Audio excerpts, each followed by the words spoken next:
तो ये सारे लोग रिटायर्ड हैं, ये सारे लोग अपने अपने ऑर्गेनाइजेशंस में सम्मानित पदों पर, बड़े पदों पर रहे।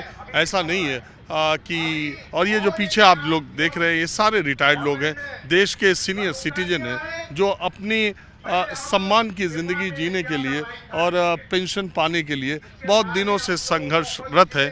EPS 95 NAC इसको कहते हैं। आपने ओल्ड पेंशन और न्यू पेंशन की बहस तो बहुत सुनी होगी। मुझे लगता है कम लोग EPS 95 और निजी क्षेत्र में काम करने वाले लोगों की पेंशन की जो विसंगतियां हैं और जो उनके सामने परेशानियां हैं उसके बारे में कम लोगों को पता होगा। 2014 में प्रधानमंत्री नरेंद्र मोदी की सरकार आने के बाद या उसके पहले इन्हें भी वादा किया गया था कि हमें एक बार सरकार में आने दीजिए, फिर हम आपके लिए व्यवस्था करेंगे। 9 साल बीत गए, 2 बार कार्यकाल पूरा होने को है, तीसरी बार सरकार आने को है। तो 2024 के चुनाव के पहले जैसे OPS की बहस तेज हुई है, हालांकि 3 राज्यों में OPS का जिसने वायदा किया उसे शायद वोट परसेंटेज में फ़ायदा हुआ हो, लेकिन सीटों में फ़ायदा नहीं हुआ है। लेकिन तब भी चुनाव से पहले जनमत का एक दबाव बनाने की कोशिश अलग अलग समूह वर्ग करते हैं, उसमें ये लोग यहाँ रामलीला मैदान में आए हुए हैं। तो सबसे पहले सर आप ये बताइए कि आप कब रिटायर हुए थे? मैं 2019 में रिटायर हुआ था और हमारी पेंशन जो है 2800 कुछ रुपए है और हम लोगों ने 30-35 साल सर्विस करी और हमारे ये EPS 95 राष्ट्रीय संघर्ष समिति है वो सारे उन पेंशनर्स के लिए हक की लड़ाई लड़ रही है जो बड़े बड़े PSUs में, कॉर्पोरेट सेक्टर में और प्राइवेट संस्थानों, यहाँ तक कि मीडिया हाउसेस में भी जो लोग काम करते हैं उनके लिए है। क्योंकि उन्हें मालूम नहीं था, जब सरकार ने EPS 95 पेंशन स्कीम लेके आई थी तो सरकार ने कहा था ये सरकारी पेंशन से 10 गुना अच्छी है और हालत ये है। मेरी कोशिश होती है कि मैं लोगों को बहुत आसान शब्दों में जो विषय है उसकी जानकारी दे दूं। तो EPS यानी एम्प्लॉय पेंशन स्कीम 1995 में लाई गई थी और ये प्राइवेट सेक्टर में काम करने वाले लोगों के लिए ये स्कीम लाई गई। अब उसके बाद आप बताइए। ये तो इसमें 30-35 साल हम लोग कंट्रीब्यूशन देते हैं। वर्तमान में हम लोग 1250 रुपये पर मंथ कंट्रीब्यूशन दे रहे हैं। उससे पहले 541, 470 रुपये हम लोगों ने कंट्रीब्यूशन दिया। अब उसके बाद जब रिटायर हुए तो पता लगा किसी की 2000 पेंशन, किसी की 2200 पेंशन। एवरेज 77 लाख पेंशनर हैं इस वक्त EPS 95 के। उनकी एवरेज पेंशन 1170 रुपये है। अब आप सोचिए 1170 रुपये में कौन ज़िंदगी जी सकता है, जबकि सिलेंडर ही अभी इत्तेफाक से सस्ता हुआ है, वरना 1150 रुपये का सिलेंडर था। एक सिलेंडर भी प्राइवेट सेक्टर में। और बड़े बड़े पदों पे हमारे यहाँ ONGC, NTPC, HAL और सब लोग जो हैं इस पे काम कर चुके हैं, बड़े बड़े कारपोरेशन। उसमें तो बहुत सारे लोग न्यू पेंशन स्कीम में भी चले गए थे। नहीं, न्यू पेंशन स्कीम नहीं, हमारी तो EPS में है। वो उनके यहाँ ट्रस्ट बना दिया गया था या कुछ भी बनाया गया, पर वो आच्छादित थी सब EPS 95 पेंशन स्कीम से। तो अब हालत ये हो गई है कि 77 लाख पेंशनर्स हैं। हम लोग हर तरीके की डिमांड कर चुके। 2 बार हेमा मालिनी जी के नेतृत्व में प्रधानमंत्री जी से मुलाकात हो चुकी। उन्होंने भी आश्वासन दिया था मार्च 2020 में और 5 अगस्त 2021 में कि हम इस विषय में कुछ करेंगे। निर्मला सीतारमण जी से भी हमारे कमांडर साहब वगैरह की बात हुई। हर केंद्रीय मंत्री, सांसद से हम लोग कह चुके हैं, सबकी हम लोग के प्रति संवेदनाएं हैं, पर काम कुछ नहीं हुआ है। तो आप सर किस पद पर थे? मैं होटल कॉरपोरेशन ऑफ इंडिया में था और 35 साल की हमारी नौकरी थी और हम लोगों ने जो है 37-38 साल जो हमने जो अपनी सर्विसेज दी हैं उसमें 8.33% हमने अपना पैसा जमा कराया है। आज की डेट में अगर उसी पैसे को अगर हम ब्याज में डालते तो आज हमारी पेंशन कम से कम 14 से 16 हज़ार रुपये के बीच में होती। आज की डेट में मुझे जो पेंशन मिल रही है 2122 रुपये मिल रही है। अब 35 साल में नौकरी करने के बाद 2 वक्त की रोटी नहीं खा सकता आदमी 2100 रुपये में। अगर आदमी बीमार हो जाए या बीवी बीमार हो जाए तो 1000 रुपये तो डॉक्टर की फीस ही चली जाती है। बाकी ये पूछा जाए कि rest of the balance amount से क्या पूरा ज़िंदगी चल सकती है। मैंने सुना कि आप लोग चाहते हैं कि मिनिमम 7500 रुपये हो जाए।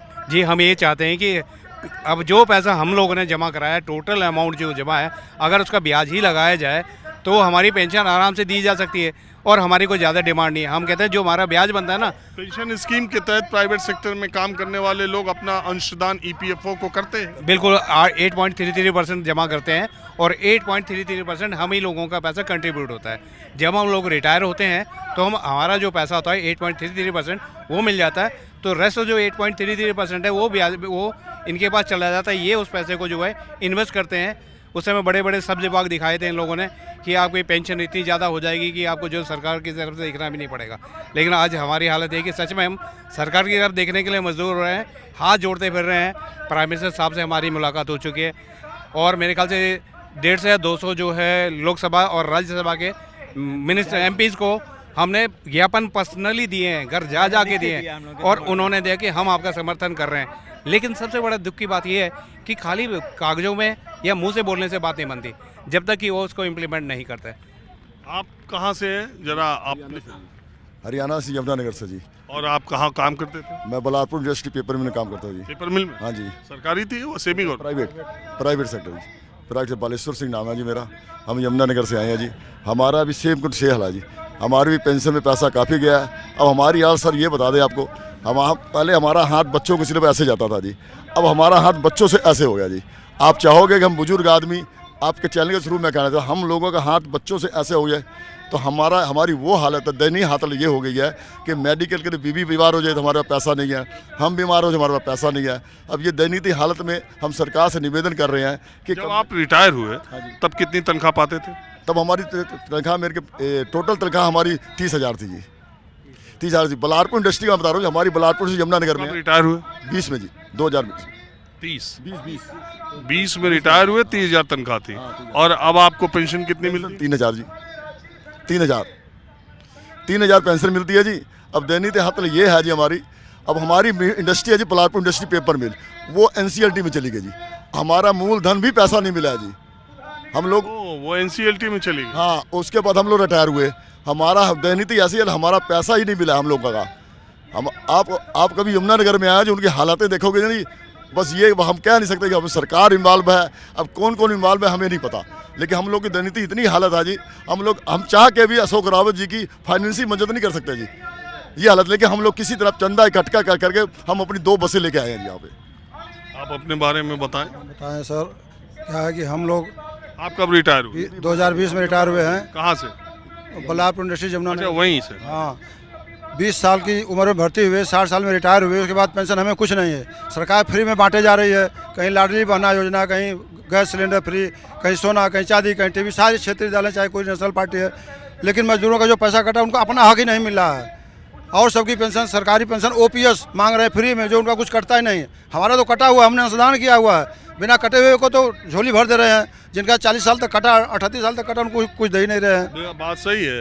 आप देखिए मध्य प्रदेश में ही करोड़ से ज़्यादा महिलाओं को लाडली बहना योजना के तहत पैसा 1200 साढ़े 1200 रुपये दिया, और ये लोग 40 साल की नौकरी करने के बाद 1,500 2,000 पेंशन पा रहे हैं, जबकि इन्होंने अपनी आय का कंट्रीब्यूशन किया हुआ है, वो पैसा जमा है और उसके बदले में नहीं मिल रहा। एक बात ये बताइए कि लेकिन बहुत सारे लोग EPS 95 इस पेंशनधारियों के बारे में समाज में बहुत सारे लोग जानते भी नहीं हैं। बोलिए, अभी देखिए मैं यहाँ पर आया तो वैसे जहाँ लोगों को पता चले ये काम तो मीडिया का है, लेकिन मैं यहाँ आया देखिए कोई नहीं है, तो ये बहुत लोगों में जानकारी नहीं है इस बात की। सर, हमने सारे राष्ट्रीय चैनल वालों को भी लेटर लिखा, आपके ABP न्यूज़ वालों को भी 4-5 बार व्हाट्सअप किया हुआ अपने डिमांड का, लेकिन वहाँ से पता नहीं कोई देखता है कि नहीं व्हाट्सअप देखता। पर्सनल नंबर तो मालूम नहीं है, जो टीवी स्क्रीन पे चलता है उस नंबर व्हाट्सअप किया हुआ अपने डिमांडों का।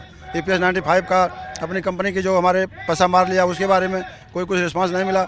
हम लोगों की इतनी पावर नहीं है, इतना पैसा हमारे पास नहीं है कि बार बार वहाँ से दिल्ली आकर खर्च करके और यहाँ डिमांड दें। प्रधानमंत्री को, राष्ट्रपति को, सुप्रीम कोर्ट के चीफ जस्टिस को, CM को, PM को, सबको लेटर डाला। लेकिन आप कहाँ से? देखिए, मैं यूपी से हूँ, पहले यूपी से। कहाँ काम करते थे? मैं यूपी प्रोजेक्ट कॉर्पोरेशन में था। हम लोग जो कह रहे हैं हमारे साथी, निजी क्षेत्र नहीं, सरकारी क्षेत्र में हम मैं तो लोग कह रहा हूँ सेमी गवर्नमेंट भी। सेमी गवर्नमेंट पहले कॉरपोरेशन है, हमारे 3 दर्जन कॉरपोरेशन है यूपी गवर्नमेंट में। हमें उत्तर प्रदेश सरकार का DA मिलता था। सरकार से एक फंड डिपार्टमेंट है कॉरपोरेशन अर्ध सरकारी, जो उत्तर प्रदेश सरकार को, उसमें मेरी 81 में सर्विस लगी थी। उस समय इन कॉरपोरेशन में पेंशन नहीं थी, 95 में सरकार एक पेंशन